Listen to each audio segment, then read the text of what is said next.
madoda kunzima la.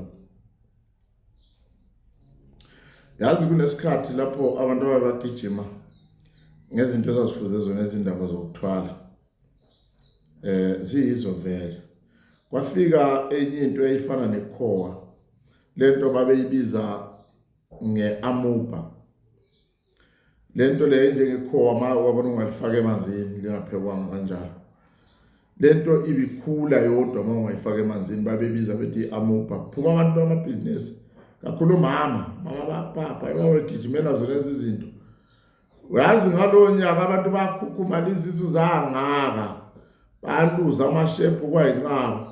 Leyo nto kwakuthiwa uyifaka emanzini, uyifaka namali amakhoyi bese uyisefa and uzotshelwa ukuthi kumele uyisefe kakhulu bese uyayiphuza, uhlaba uyiphuza njalo kubizela imali, kubizela ibusiness. Bakhukhumala izisu abaye ba-operate ngoba lento yokuthi ma ngephutha nje ngaphuzeka iyakhula njengoba ikhula uyibekile la ekhaya. Namhlanje senikhuluma ngenye futhi kuthiwa ngomabhebheza. Niyabizana omama kule group yenu yabomama lena ezabomama, inhlupho zabomama. Niyokhukhumala futhi izisu niqale lithi hayi amadoda asasifuni seningo-shapeless as long nginemali.